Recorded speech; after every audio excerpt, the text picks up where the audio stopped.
नमस्कार दोस्तों, आप सभी का स्वागत है आज की क्लास में। आज अपन पढ़ेंगे वेटनरी मेडिसिन से रिलेटेड पॉइंट।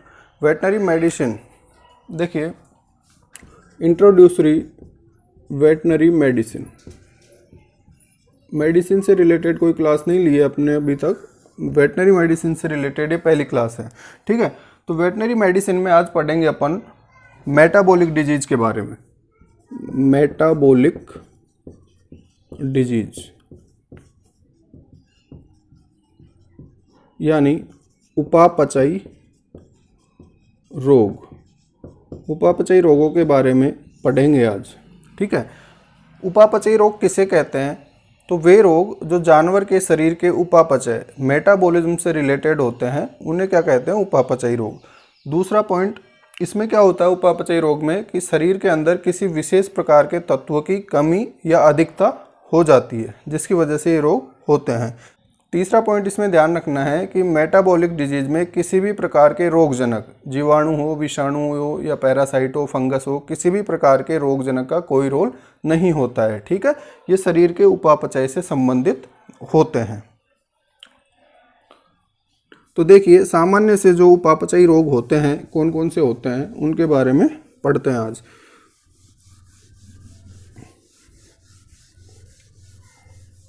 तो सबसे सामान्य उपापचयी या मेटाबॉलिक डिजीज होती है मिल्क फीवर।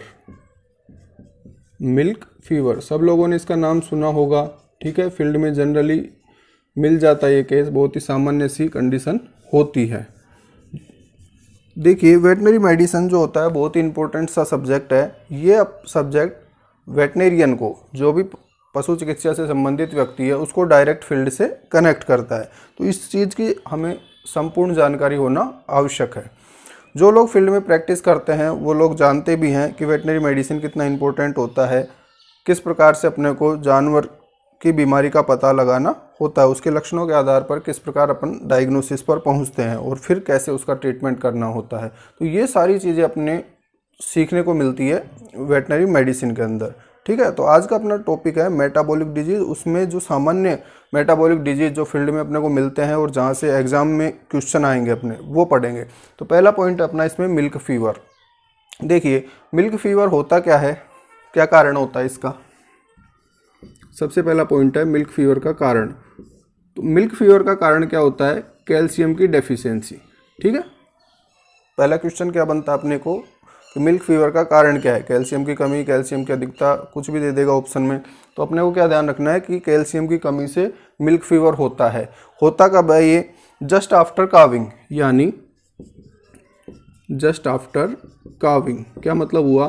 गाय ने अभी बछड़ा दिया, ठीक है, पार्चुरेशन हुआ, तो उसके तुरंत बाद में क्या होगा? मिल्क फीवर हो सकता है, ठीक है। जस्ट आफ्टर काविंग हो सकता है, 2 से 3 दिन भी ले सकता है, विद इन 72 आवर्स मान लीजिए, ठीक है, विद इन 72 आवर्स, यानी 3 दिन के अंदर काविंग के बाद मिल्क फीवर हो सकता है। होता क्यों है? कैल्शियम की कमी आ जाती है। जो अधिक दूध देने वाले जानवर होते हैं उनमें क्या होता है? कैल्शियम डेफिशिएंसी से आफ्टर काविंग मिल्क फीवर हो जाएगा। अब इसके सिम्टम क्या होते हैं? गाय बिल्कुल निढाल अवस्था में आ जाएगी, ठीक है। लक्षणों की बात करें, पहला पॉइंट क्या होता है? गाय जो होती है वो निढाल अवस्था में आ जाएगी, एकदम गिर जाएगी, चारों पैरों को लूज छोड़ के, खड़ी होने में सक्षम नहीं रहेगी, वो खड़ी नहीं हो पाती है, ठीक है। चारा पानी बिल्कुल सब कुछ उसका डिस्टर्ब हो जाता है। ये लक्षण होते हैं मिल्क फीवर के। टेम्परेचर क्या आएगा इसमें? हाइपोथर्मिया की कंडीशन होती है, ठीक है, या मैं बोल दूँ सब नॉर्मल टेम्परेचर होता है। सब नॉर्मल का मतलब क्या है? नॉर्मल से कम, ठीक है। तापमान कितना आएगा जानवर का? नॉर्मल जितना टेम्परेचर होना चाहिए उससे कम आता है। अब यहाँ पे देखिए अपन क्या बोल रहे हैं कि टेम्परेचर आता है उसका सब नॉर्मल, यानी सामान्य से कम, जबकि इसे नाम क्या दे रहे हैं अपन? Milk fever. फीवर का क्या मतलब होता है? शरीर का तापमान बढ़ना, ठीक है। तो ये दोनों चीज़ें एक दूसरे के अपोजिट क्यों है? देखिए, मिल्क फीवर जो होता है उसकी अलग अलग स्टेज होती है। तो जो प्रारंभिक स्टेज होती है उसके अंदर क्या होता है? जानवर के शरीर का टेम्परेचर बढ़ता है। पहले क्या होगा? टेम्परेचर बढ़ेगा, इसलिए उसको क्या बोला है अपन ने? मिल्क फीवर बोला है, ठीक है। जबकि यहाँ पे क्या मिलेगा अपने को? इसके लक्षण जब देखेंगे तो इसका टेम्परेचर कम आता है। तो ये अपने को ध्यान में रखना है। अब इसके बात करें अपन उपचार की, तो उपचार के लिए क्या ध्यान में रखना है अपने को? हो क्यों रहा है ये? कैल्शियम की कमी की वजह से हो रहा है। तो उपचार के लिए क्या कर देंगे अपन? इसको कैल्शियम बोरोग्लूकोनेट, ये आईवी इंजेक्शन के फॉर्म में ड्रिप लगा देंगे अपन इसकी, ठीक है। कैल्शियम बोरोग्लूकोनेट क्या होता है, ड्रिप की फॉर्म में आता है, 450 ml की इसकी प्रिपरेशन होती है, इसको आईवी लगाना होता है। अब आईवी लगाते समय अपने को क्या ध्यान रखना है, ठीक है। आईवी कहाँ लगाते हैं, गाय में जुगुलर वेन में लगाते हैं, पहली बात। दूसरा पॉइंट क्या ध्यान में रखना है कि आईवी एकदम स्लो लगाना है, ठीक है। आईवी कैसा होना चाहिए, वो स्लो आईवी। स्लो आईवी क्यों लगाते हैं, अगर अपन तेज आईवी या तेज स्पीड से ड्रिप लगा देंगे तो क्या होगा, ठीक है। तेज अगर ड्रिप लगा दी जाएगी तो जानवर के शरीर में कैल्शियम का लेवल क्या होगा, अचानक बढ़ जाएगा, ठीक है। बहुत तेजी से कैल्शियम का लेवल बढ़ जाने से क्या होगा, हार्ट का फिब्रिलेशन हो जाएगा, या सामान्य भाषा में क्या बोल सकते हैं अपन कि उस गाय को हार्ट अटैक हो जाएगा, जिससे गाय खत्म हो जाएगी, ठीक। तो अपने को क्या ध्यान में रखना है कि कैल्शियम बोरोग्लूकोनेट की ड्रिप जो होती है बहुत ही स्लो आईवी की फॉर्म में लगानी होती है, ठीक है। तो ये पढ़ा अपन ने मिल्क फीवर। इसमें क्या ध्यान रखना है अपने को, इसका कारण क्या है, इसके लक्षण क्या है और इसका उपचार कैसे करते हैं, ठीक है।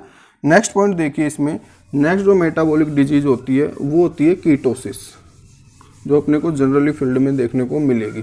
कीटोसिस का क्या मतलब होता है, नंबर दूसरा मैं बोल रहा हूँ।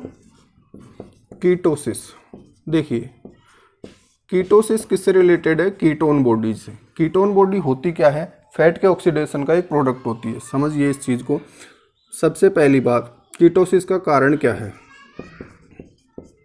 कीटोसिस का कारण क्या होता है, जानवर के शरीर में ग्लूकोज की डेफिशिएंसी हो जाए, ग्लूकोज की कमी। ग्लूकोज की कमी से क्या हो जाता है, कीटोसिस होता है। अब ग्लूकोज की कमी अगर हो गई बॉडी में, मैं बोल दूं ब्लड ग्लूकोज लेवल, ब्लड में ग्लूकोज का लेवल जो है, ग्लूकोज लेवल ये क्या हो गया, डाउन हो गया, ठीक है, कम हो गया। ग्लूकोज अगर ब्लड में कम हो गया तो जो बॉडी की सेल्स है वो किसको काम में लेने लग जाती है, फैट को, ठीक है, वसा। फैट का क्या हो जाएगा, beta oxidation, beta oxidation of fat, यानी वसा का ऑक्सीकरण होना प्रारंभ हो जाएगा, जिससे क्या मिलती है अपने को, ketone bodies formation, ketone body formation होता है। कीटोन बॉडी का निर्माण होने लग जाएगा। कीटोन बॉडी का निर्माण हो गया, ठीक है। कीटोन बॉडी कहाँ पे आ गई, ब्लड में। मैं बोल दूं कीटोन बॉडी कहाँ आ गई, ब्लड में। अब कीटोन बॉडी ब्लड में आ गई, इस कंडीशन को क्या बोलते हैं अपन, कीटोनेमिया, ठीक है। ये ध्यान रखना है, इंपॉर्टेंट पॉइंट है। कीटोनेमिया का क्या मतलब है, ब्लड के अंदर कीटोन बॉडी का होना, ठीक। अब ब्लड के अंदर जो कीटोन बॉडी आ गई वो यूरिन के थ्रू कहाँ चली जाएगी, बाहर, यूरिन में आने लग जाएगी कीटोन बॉडी। अब कीटोन बॉडी अगर यूरिन में आ गई तो इसे क्या बोल देंगे अपन, कीटो यूरिया, ठीक है। कीटोनेमिया एंड कीटो यूरिया दोनों में अपने को अंतर पता होनी चाहिए। कीटोन बॉडी आ कहाँ से रही है, फैट का बीटा ऑक्सीडेशन हो रहा है। फैट का बीटा ऑक्सीडेशन हो क्यों रहा है, क्योंकि जानवर के शरीर में ब्लड ग्लूकोज लेवल डाउन हो गया, ठीक है। सारा जो भी प्रक्रम हो रहा हो क्यों रहा है, ग्लूकोज की कमी की वजह से हो रहा है। तो कीटोसिस का क्या कारण हो गया, जानवर के शरीर में ग्लूकोज की कमी आना। अब बात करते हैं इसके लक्षणों की। तो लक्षणों में देखिए, सबसे पहला पॉइंट तो ये होता कब है, काविंग के बाद में, ठीक है। काविंग के बाद लगभग 1 महीने तक ये हो सकता है, with in 1 month ketosis occurrence हो सकता है। दूसरा पॉइंट, इसमें क्या होगा, जो ग्रसित जानवर है इस बीमारी से, वो क्या करेगा, खड़ी हुई अवस्था में बार बार फ्लैंक की तरफ देखता है, ठीक है, पीछे की तरफ देखेगा, वो फीड हो जाएगा, ठीक है, चारा पानी कम कर देगा, फ्लैंक रीजन की तरफ देखता है। और क्या इंपॉर्टेंट सिम्टम होता है इसका, कि जानवर के मुंह से, या मैं बोल दूं सांस में बदबू आना शुरू हो जाती है, बदबू, ठीक है, सिरका, सल्फर या सिरका जैसी गंध आना शुरू हो जाती है, सिरका की गंध। ये इंपॉर्टेंट साइन होता है कीटोसिस का, ठीक है। किसी जानवर के मुंह से बदबू आ रही है तो वो कौन सी बीमारी से ग्रसित हो सकता है, आंसर क्या होगा उसका, कीटोसिस। तो ये सामान्य से इसके लक्षण हुए, ठीक। जानवर का चारा पानी सब डिस्टर्ब हो जाएगा, दूध देना बंद कर देगा वो, ये सारी से सामान्य से लक्षण है इसके। अब आते हैं इसके उपचार पे। देखिए, इसके उपचार में अपने को क्या ध्यान रखना है कि इसका कारण क्या है। कारण क्या है कीटोसिस का, ग्लूकोज की कमी, तो अपने को क्या करना है, जानवर को ग्लूकोज सप्लीमेंटेशन देने, ग्लूकोज प्रचुर मात्रा में खिलाना है उसको। तो इसके लिए क्या दे सकते हैं अपन उसको, ग्लाइकोल या ग्लिसरीन बोल दूं मैं, ग्लिसरीन दे सकते हैं ओरली, ठीक है। सोडियम प्रोपियोनेट दे सकते हैं, प्रोपियोनेट ये दिया जा सकता है, या क्या दे सकते हैं उसको, और ट्राई एमसीनोलोन, ये इंजेक्शन लगा सकते हैं अपन 5 ml इंट्रामस्कुलर रूट से, ठीक है। तो ये इसका सामान्य से लाइन ऑफ ट्रीटमेंट हो गई कीटोसिस की, ठीक। नेक्स्ट पॉइंट देखिए अब इसमें, downer cow syndrome. Downer cow syndrome सामान्य केस है फील्ड का, ये जो लोग प्रैक्टिस करते हैं वो देखा भी होगा उन्होंने। होता क्या है इसमें, देखिए सबसे पहला पॉइंट है डाउनर काउ सिंड्रोम। सिंड्रोम क्या होता है भाई, सिंड्रोम किसे कहते हैं, पहला पॉइंट। तो सिंड्रोम में क्या होता है, ये ग्रुप ऑफ डिजीज बोल सकते हैं इसको, कि एक साथ अगर बहुत सारे रोग हो रहे हैं तो उसे क्या बोल सकते हैं अपन, सिंड्रोम बोल सकते हैं, ठीक। एक से ज़्यादा अगर डिजीज है तो उसको क्या बोला जाएगा, सिंड्रोम बोला जाएगा। डाउनर काउ सिंड्रोम का कारण क्या है, सबसे पहला पॉइंट क्या है इसमें, what is the reason of downer cow syndrome. तो रीजन क्या होता है इसका, जानवर के शरीर में कैल्शियम, फास्फोरस एवं प्रोटीन तीनों की कमी हो जाए, उसकी वजह से क्या हो जाएगा, डाउनर काउ सिंड्रोम होता है, ठीक है। इसका रीजन क्या है, कैल्शियम, फास्फोरस एवं प्रोटीन तीनों की डेफिशिएंसी हो गई एनिमल बॉडी में, उस वजह से डाउनर काउ सिंड्रोम होगा। होता क्या भाई, ये प्रेग्नेंट कंडीशन में होता ही है, ठीक है। गाय अगर 5 से 7 महीने की गर्भवती है, गर्भवती गाय, सामान्य बात कर रहे हैं अपन, सामान्यतः 5 से 7 माह की गर्भवती गाय के अंदर क्या होता है, डाउनर काउ सिंड्रोम होता है, ठीक है। तो लास्ट ट्राइमेस्टर होता है प्रेगनेंसी का, उस केस में मिनरल्स सप्लीमेंटेशन की ज़्यादा रिक्वायरमेंट होती है, अगर वो बाहर से मिनरल्स नहीं दिए जाएंगे तो डाउनर काउ सिंड्रोम हो जाएगा। अब इसके लक्षणों की बात करें अपन, क्या क्या सिम्टम्स होते हैं इसमें, तो देखिए गाय बैठी हुई अवस्था में रहेगी, ठीक है, स्टर्नम वाली जो अवस्था होती है, सामान्य अवस्था बैठने की गाय की, और उसकी गर्दन क्या होगी, घूमी हुई होगी, फ्लैंक रीजन की तरफ होती है, पहला पॉइंट। दूसरा पॉइंट क्या होता है इसमें, कि गाय आगे वाले पैरों से तो खड़ा होने की कोशिश करती है, परंतु उसके पीछे वाले पैर बिल्कुल काम नहीं करते हैं, ठीक है, खड़ी नहीं हो पाती, इसलिए वो आगे वाले पैरों से क्या करती है, रेंगती हुई चल सकती है। एक जगह पे छोड़ा पड़ने गाय को, कुछ समय बाद वो दूसरी जगह पे मिलेगी अपने को, ठीक है। तो आगे वाले पैरों से रेंग रही है वो, इसलिए इस कंडीशन को क्या बोल सकते हैं अपन, क्रीपर काउ, ठीक है। क्रीपर काउ किसे कहा अपन ने, वह गाय जिसको डाउनर काउ सिंड्रोम हो रखा है वो क्रीपर काउ कहलाएगी, ठीक है। क्रीपर का मतलब क्या है, रेंगने वाला। नेक्स्ट पॉइंट देखिए इसमें, गाय का जो चारा पानी, गाय का चारा पानी खाने की स्थिति, गोबर करने की स्थिति या पेशाब करने की स्थिति, ये जो सारी कंडीशंस है वो नॉर्मल रहती है, ठीक है। डाउनर काउ सिंड्रोम में क्या होता है, चारा पानी, गोबर, पेशाब, ये सारी जो भी प्रक्रियाएं होती है सामान्य, वो नॉर्मल रहेगी, जबकि खड़ी नहीं हो पाएगी वो, ठीक है। ये लक्षण होते हैं डाउनर काउ सिंड्रोम के। अब आते हैं इसके उपचार पे। तो देखिए उपचार के लिए क्या करना पड़ेगा अपने को, किस वजह से हो रहा है ये अपने को पता है, किस वजह से हो रहा है, कैल्शियम की कमी, फास्फोरस की कमी और प्रोटीन की कमी, तो इनके सप्लीमेंटेशन दे देंगे अपन तो वो ठीक हो जाएगी। तो पहला पॉइंट क्या करना है इसमें अपने को, कैल्शियम बोरोग्लूकोनेट IV लगाना है, ठीक है, वही स्लो IV। स्लो क्यों लगाते हैं अभी बताया मैंने। दूसरा पॉइंट देखिए इसमें, फास्फोरस इंजेक्शन, फास्फोरस के लिए क्या ले सकते हैं अपन काम में, टोनोफॉस्फोन ले सकते हैं, या सोडियम एसिड फोस्फेट के इंजेक्शन लगा सकते हैं IV। नेक्स्ट क्या कर सकते हैं इसमें, सोडियम एसिड फोस्फेट, ठीक है, इसकी जो प्रिपरेशन होती है वो किस नाम से आती है, सोडाफोस पाउडर, उसको ओरली खिला सकते हैं। नेक्स्ट देखिए इसमें, प्रोटीन डेफिशिएंसी दूर करने के लिए क्या दे सकते हैं उसको अपन, मुर्गी के अंडे खिला सकते हैं, या अंडे का एल्बुमिन बोल दूं मैं, ठीक है। अंडे का एल्बुमिन क्या करेगा, उसकी प्रोटीन डेफिशिएंसी को दूर करेगा। तो डाउनर काउ सिंड्रोम के ट्रीटमेंट के लिए ये लाइन ऑफ ट्रीटमेंट होता है, ठीक है। ये बहुत ही सामान्य केस है जो फील्ड में मिलते हैं। नेक्स्ट पॉइंट देखिए इसमें, PPH पोस्ट पार्चुरेंट हीमोग्लोबिनूरिया, ठीक है। पीपीएच देखिए, next conditions, next metabolic disease क्या है, पीपीएच, ठीक है। इसको क्या है, पोस्ट पार्चुरेंट हीमोग्लोबिनूरिया। देखिए क्या मतलब हुआ इसका, पहला point post parturient, post parturient का मतलब क्या है, काविंग के बाद में, ठीक है, पार्चुरेशन के बाद में। हीमोग्लोबिनूरिया का मतलब क्या है, यूरिन के अंदर क्या आ रहा है, हीमोग्लोबिन आ रहा है, ठीक। या क्या बोल सकते हैं इसको अपन, सामान्य नाम क्या होता है इसका, लहूमूतना, लहूमूतना बोला जा सकता है, ठीक है।